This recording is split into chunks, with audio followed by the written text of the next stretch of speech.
आप सुन रहे हैं कहानी साइको सैया एपिसोड 1। वो कौन थी? सर्दी की सुहानी सुबह का सूरज धीरे धीरे आसमान में अपनी रोशनी बिखेरने लगा था। जोधपुर शहर के गोल्डन सफायर होटल में समर अपनी गहरी नींद में सुहाने सपने देख रहा था। उसके सपने किसी फूलों के बाग की तरह रंगीन थे। समर अपने सपनों में बहुत ही खूबसूरत बालाओं के बीच घिरा हुआ था। उन सबने बिकनी पहनी हुई थी। सारी लड़कियां बला की खूबसूरत लग रही थी। वो समर के आसपास ऐसे मंडरा रही थी जैसे मधुमक्खियां अपने छत्ते के पास चक्कर लगाती हैं। समर उन लड़कियों के बीच अपने आप को स्वर्ग का कोई देवता समझ रहा था जो अपनी अप्सराओं के साथ अटखेलियां करने के लिए बेताब था। समर उन लड़कियों में से एक को अपनी ओर खींचता है। उस लड़की की आंखें इतनी गहरी थी मानो उसकी आंखों में पूरा समंदर हो। उसके उभार इतने लाजवाब जिस पर दुनिया का हर मर्द अपना संयम खो दे। उसके बदन की महक इस कदर सुरूर से भरी हुई थी कि समर अपने आप को काबू नहीं कर पा रहा था। वो अपने होंठ उस लड़की के करीब लेकर जाता है और अपनी आंखों को बंद करके अपने होंठ उस लड़की के नर्म मुलायम होंठ पर रखता है। समर उस लड़की के होठों को चूमने ही वाला होता है कि तभी एक पानी की जोरदार लहर समर के चेहरे पर टकराती है और उसका सपना पानी के बुलबुले की तरह टूट जाता है। समर अपनी आंखें खोलकर अपना भीगा हुआ चेहरा साफ करता है और देखता है कि वो सचमुच पूरी तरह से भीगा हुआ था। ऐसा लग रहा था मानो उस पर पानी का कोई बादल पड़ गया हो। वो अपनी आंखें पूरी तरीके से खोलता है और देखता है कि उसके सामने दो लड़कियां खड़ी हुई थी। उनमें से एक के हाथ में पानी की बकेट थी। समर अपने सपने के टूटने से बहुत गुस्से में था, लेकिन जब वो देखता है कि वो दोनों लड़कियां उसे बड़े ही गुस्से से घूर कर देख रही हैं, तो वो अपने गुस्से पर काबू करता है और शांति से उनकी तरफ देखता है। समर के उल्टे हाथ की तरफ खड़ी लड़की थोड़ी सी लंबी थी। उसे देखकर ऐसा लग रहा था कि उसने अभी अभी जवानी की दहलीज पर कदम रखा है। उसके शरीर की बनावट बहुत सुंदर थी। उसकी आंखें, उसके बाल, उसके गुलाबी गाल मानो इतने आकर्षक कि वो किसी सुपर मॉडल से कम नहीं लग रही थी। उसने ब्लू कलर का हाफ शर्ट और जींस पहनी हुई थी। इन कपड़ों में उसकी सुंदरता और भी ज्यादा निखर कर नजर आ रही थी। लेकिन उसकी सुंदरता के विपरीत वो लड़की अपनी कमर पर दोनों हाथ रखकर समर को ऐसी क्रूरता से देख रही थी मानो वो अभी समर को कच्चा चबा जाएगी। उस लड़की के पास एक दूसरी लड़की खड़ी थी जिसकी लंबाई थोड़ी सी कम थी, लेकिन उसका चेहरा बिल्कुल गोल, तेज तर्रार आंखें, उसकी नाक एकदम तीखी और उसके उभार किसी पर्वत की तरह नजर आ रहे थे, एकदम सटीक। उस लड़की को देखकर ऐसा लग रहा था मानो ऊपर वाले ने इससे बेहतर अपनी कोई रचना ही नहीं रची थी। उसने मिनी स्कर्ट पहन रखी थी और उसने अपनी खूबसूरत टांगों पर काले रंग के स्टॉकिंग पहन रखे थे। वो इस परिधान में इतनी आकर्षक लग रही थी कि कोई भी मर्द उस पर अपनी जिंदगी लुटा दे। उसकी खूबसूरती जानलेवा थी, लेकिन ये लड़की भी समर की ओर बड़ी ही कातिल नजरों से देख रही थी। ऐसा लग रहा था मानो समर को देखकर उसे घिन आ रही हो। उसकी आंखों में समर के लिए सिर्फ नफरत नजर आ रही थी। तभी लंबे कद की लड़की तपाक से समर से कहती है, कुत्ते की पूंछ हमेशा टेढ़ी की टेढ़ी ही रहेगी, तू कभी अपनी हरकतों से बाज नहीं आएगा ना। उस लड़की की बात समर को कांटे की तरह चुभ रही थी। उसके मन में गुस्से का गुबार उठ जाता है।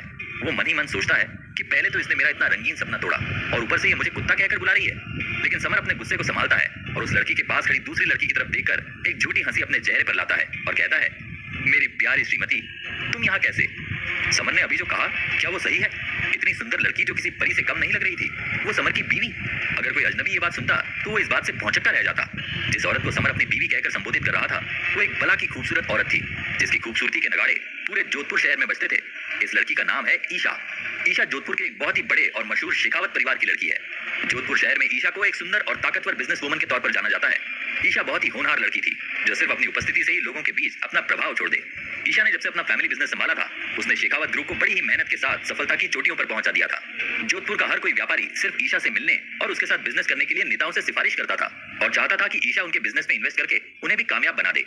लेकिन ईशा सिर्फ और सिर्फ अपनी कंपनी शेखावत ग्रुप के लिए ही काम करती है। उसने ये कामयाबी अपने बलबूते पर हासिल की थी। उसने कभी अपने परिवार से किसी तरह की कोई मदद नहीं ली थी। उसे अपना इतना बड़ा बिजनेस एम्पायर खड़ा करने में 3 साल लगे, लेकिन इन 3 साल में पूरी मेहनत और लगन से अपने जोधपुर में एक अलग पहचान बनाई थी। ईशा की मेहनत से शेखावत ग्रुप जोधपुर का सबसे बड़ा और रईस परिवार बन गया जो कि पूरे जोधपुर शहर में सबसे ज्यादा सरकार को टैक्स चुकाता है।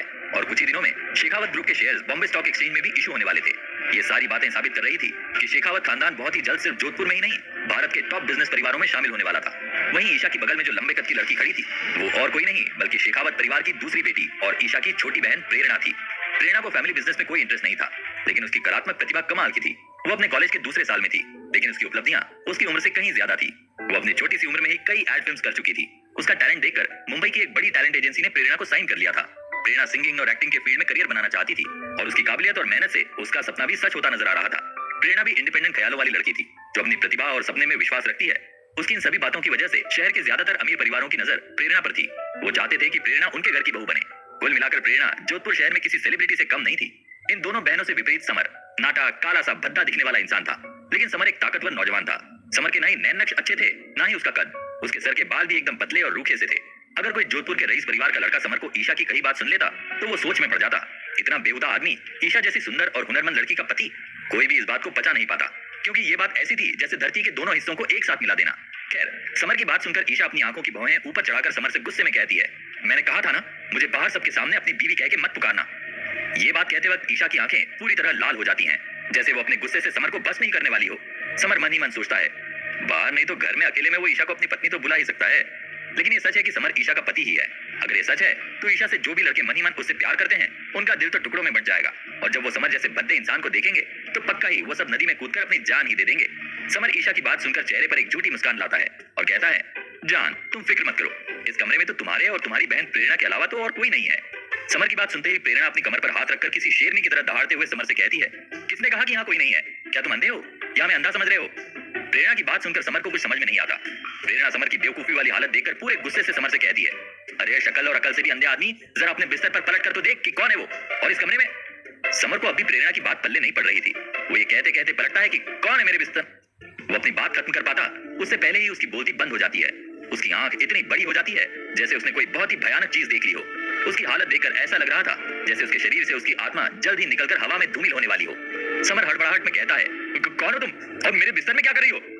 समर के बिस्तर पर एक खूबसूरत लड़की उसकी बगल में सोई हुई थी। वो दिखने में काफी सुंदर थी, लेकिन शेखावत परिवार की लड़कियों के सामने फीकी ही थी। वैसे वो दिखने में इतनी बुरी भी नहीं थी। वो बड़े ही सुकून से समर की बगल में अर्धनग्न अवस्था में सोई हुई थी। समर उसको देखकर समझ नहीं पा रहा था कि ये लड़की उसके बिस्तर पर आई कैसे। वो जो सपना देख रहा था क्या वो हकीकत तो नहीं था? लेकिन अभी तो समर की जान उसकी हलक में अटकी हुई थी, क्योंकि उसकी बीवी और साली उसके सामने खड़ी थी, जो कभी भी समर को इस अवस्था में देखकर किसी भी पल उसका खून कर सकती थी।